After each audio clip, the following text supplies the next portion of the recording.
irmãos e irmãs, quarto domingo da Páscoa, domingo que a igreja dedica no mundo todo às vocações, também conhecido como domingo vocacional. O evangelho que nós acabamos de ouvir nos fala sobre o bom pastor. Quem é o bom pastor? O bom pastor é Jesus. Para nós entendermos Jesus como um bom pastor, ou como o bom pastor, precisamos entender um pouco daquilo que foi o contexto político e religioso da época de Jesus. Na época de Jesus, nós sabemos que Israel era uma colônia, era parte do Império Romano. Israel sendo parte do Império Romano, em Israel haviam muitas tropas romanas. Israel, os israelitas, precisavam pagar altos impostos para Roma. Era um povo que vivia de uma forma oprimida. Religiosamente, a religião dos judeus estava sendo cada vez mais exigente para o povo. Naquela época haviam aproximadamente 650 mandamentos. Mandamentos para pagar o dízimo até da hortelã. Maneiras de lavar as mãos. Haviam inúmeras regras. Um povo que vivia triste, um povo que vivia sofrendo devido à religião que fazia aquelas pessoas viverem desta forma e também a política. Como todos os lugares onde as pessoas sofrem religiosamente, economicamente, socialmente, começam a aparecer alguns líderes no meio do povo. Era muito comum naquela época algumas pessoas aparecerem dizendo que eram o Messias, o Salvador. Naquela época haviam muitos líderes, até o nome de Jesus. O nome Jesus era um nome muito comum naquela época. Haviam muitas pessoas que tinham o nome de Jesus, haviam muitas pessoas que tinham o nome de Maria, haviam algumas pessoas que de certa forma até realizavam coisas extraordinárias, como se fossem milagres. Então existiam muitos líderes naquela época que eram seguidos pelo povo, porque aqueles líderes prometiam: nós vamos vencer os romanos, não vamos mais precisar pagar altos impostos. Muitas vezes as pessoas mudam quando começa a pesar no bolso. De repente chegava um líder: não vamos mais pagar altos impostos, eu sou o defensor, sou o Messias. Entre estas pessoas também apareceu um líder que era Jesus. Quando Jesus começou a realizar milagres, nos grandes milagres de Jesus, as pessoas tinham a tendência de querer fazer Jesus se tornar um rei político. Ah, você é o libertador, então agora vamos vencer os romanos, então agora vamos formar os nossos soldados e vamos expulsar os romanos. O que Jesus fazia? Jesus escapava do meio daquelas pessoas, ia para o deserto, ia rezar. Entre todos aqueles líderes, entre todos aqueles messias que existiam, entre todos aqueles salvadores, qual que era a diferença de Jesus? Por que Jesus era diferente? Jesus não era diferente porque ele realizava milagres. Jesus não era diferente porque ele falava bem. Jesus não era diferente porque ele tinha seguidores. Jesus era diferente pela capacidade que ele tinha de amar. A maior diferença de Jesus era a sua capacidade de amar. O que mais atraía em Jesus não foi ele ter a capacidade de multiplicar pães. O que mais atraiu a Jesus foi quando uma mulher adúltera estava sendo apedrejada, estava sendo morta. Jesus se colocou no meio deles e disse: quem não tem pecado, atire a primeira pedra. O que fez Jesus de fato uma pessoa diferente foi a sua capacidade de amar e de fazer o bem. E o próprio Jesus diz durante esse capítulo 10 de São João que existem pastores e existem lobos. Existem pastores e lobos nas escolas, Existem professores que são pastores. Existem professores que são lobos. Existem pastores e lobos nas casas. Tem pai que é um amor, que dá a vida pelo filho. Tem lugares do mundo que o pai ou a mãe tem coragem de colocar o filho na lata de lixo, abandona o filho. Tem pai e mãe que é lobo. Na igreja tem pastores e tem lobos. O que é um pastor? Pastor ou um bom pastor? O bom pastor é aquele que tem a capacidade de unir. O bom pastor é aquele que tem a capacidade de consumir e de dar a sua vida. O bom pastor é aquele que tem a capacidade de guardar as coisas boas no seu coração. O que é um lobo? O lobo é aquele que divide. O lobo é aquele que guarda raiva. O lobo é aquele que se alegra em ver as coisas ruins. E o padre tem uma notícia agora para vocês. Se eu perguntasse, você é um pastor ou é um lobo? Se alguém perguntasse para mim, padre, você é um pastor ou um lobo?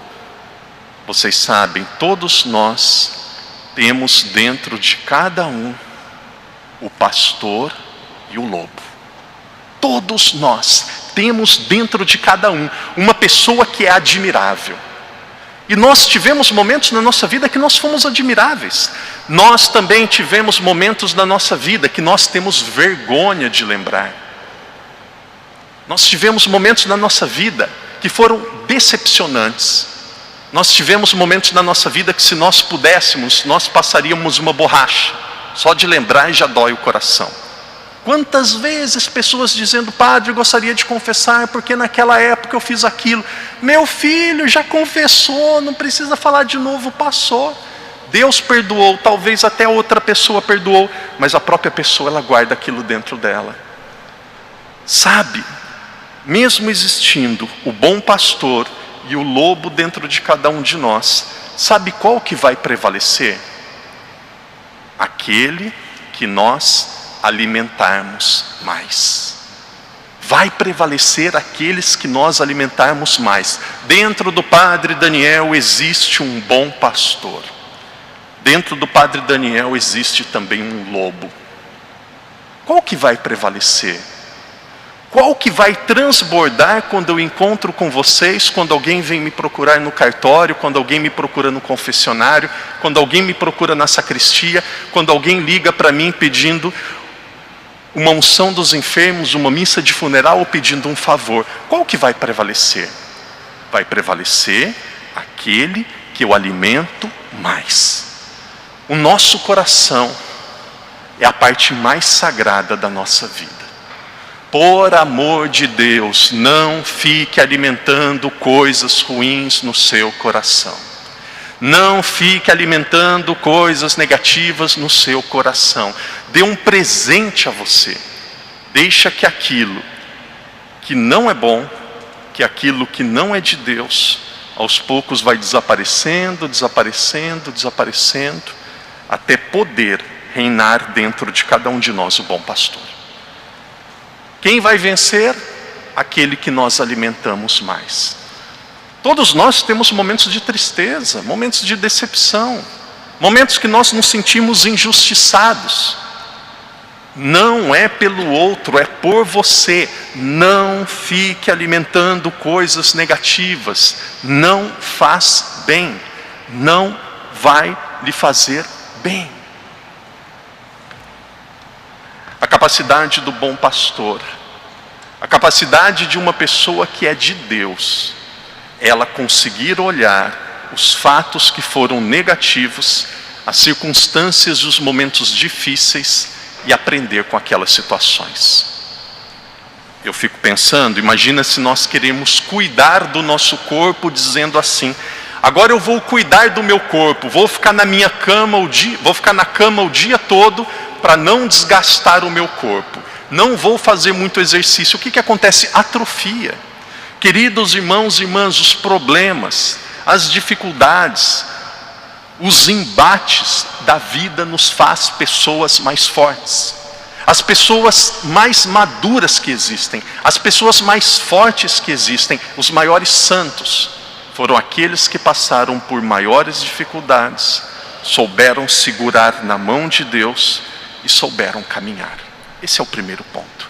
Dentro de cada um de nós haverá o bom pastor ou o lobo, à medida que nós alimentarmos um deles mais.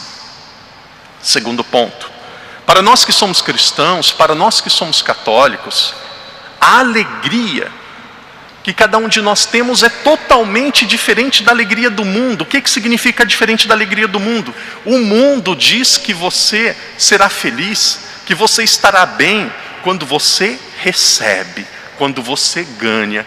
Quantas vezes que eu já ouvi pessoas no mundo do trabalho, de repente recebe uma proposta de trabalho, o que eu vou ganhar com isso? Qual que é o lucro? Quanto que eu vou ganhar mais do que no outro trabalho?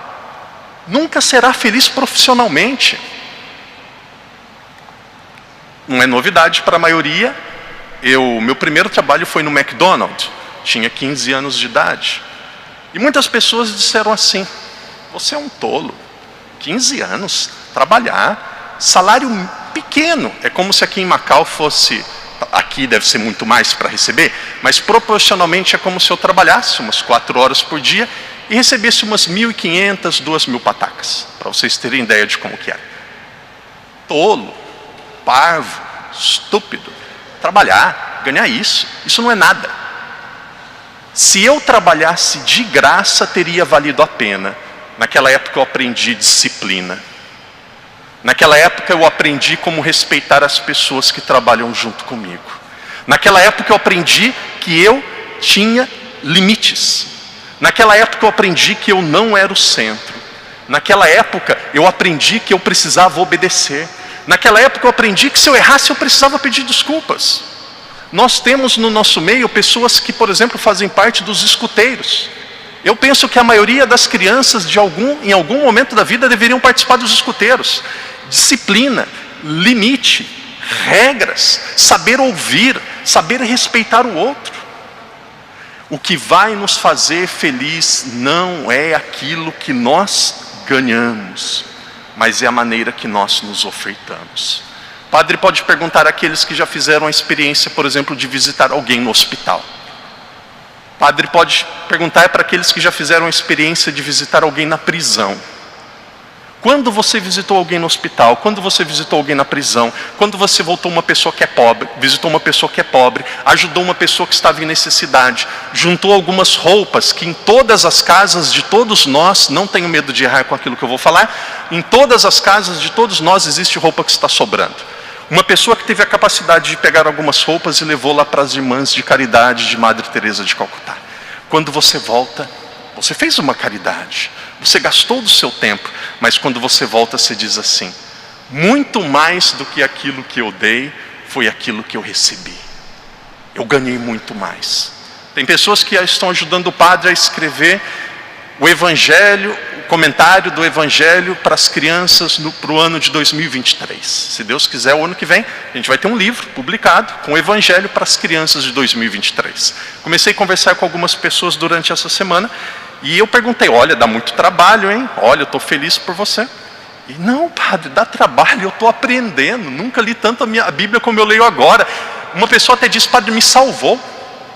Veja, o padre está caminhando para o final da reflexão. Guarde isso no coração, guarde isso no coração. Eu estou falando como pai, como pastor. Querido irmão, querida irmã, a lógica de Jesus vai nos fazer feliz, ou nós seremos felizes à medida que nós ofertamos, damos. Veja 2 exemplos de mãe. Uma mãe que não sai do salão de cabeleireiro. Uma mãe que não... Essa é a primeira, vamos um exemplo. Uma mãe que não sai do salão de cabeleireiros. Uma mãe que fica guardando dinheiro para viajar com as amigas. Uma mãe que vive de luxo. A segunda, uma mãe que trabalha. Uma mãe que cuida dos seus filhos. Uma mãe que se desdobra para fazer os seus filhos serem felizes. Uma mãe que acorda de madrugada para dar aquilo que o filho precisa. Uma mãe que mesmo o filho estando em outro país, liga, se preocupa, procura notícia. Uma cuida de si, a outra cuida do filho. Qual que vai ser mais feliz? Vai ser mais feliz aquela que se desgasta, aquela que se consome. A realidade cristã é essa. A felicidade virá na nossa vida à medida que nós deixamos de pensar em nós para fazer o bem. Pode acreditar naquilo que o Padre está falando, mesmo eu sendo mais novo do que muitos de vocês. A felicidade virá à medida que nós fazemos o bem. O Padre vai tentar ser ainda mais claro. Procure fazer algumas coisas sem esperar nada em troca. Procure fazer algumas coisas sem ganhar nada. Nada. Quem sabe dar aula? Eu vou te dar 1 hora de aula. Quanto que eu vou cobrar? O preço é 300. Eu cobro 150. Não, nesse caso eu cobro 0. Eu sou um engenheiro, tem uma pessoa que está com dificuldade econômica. Claro que você não pode fazer isso para todo mundo, mas uma pessoa precisa do seu trabalho. O trabalho é 12 mil patacas. Quanto que você vai cobrar? Nesse caso, 0. A medida, eu sei que precisa de dinheiro, eu sei que precisa trabalhar, mas em alguns momentos da nossa vida, quando nós temos a capacidade de pensar mais no outro do que em nós, esses serão os momentos que nós seremos mais difíceis, que nós seremos mais felizes. Que Deus ajude os casais, que Deus ajude os profissionais, que Deus ajude a cada um de nós a sermos desta forma. O Evangelho fala do bom pastor. Parece que é uma realidade tão longe. Hoje não se tem mais pastor, mas o Evangelho está falando dos líderes, dos diretores de colégio, dos engenheiros, dos professores, dos advogados, dos médicos, dos pais, das mães, dos padres, das freiras, dos líderes. Como que você exerce a sua liderança? Para pisar ou para promover o outro? Queridos irmãos e irmãs, a felicidade, a alegria e a paz na nossa vida será proporcional à nossa capacidade de servirmos e de fazermos o bem.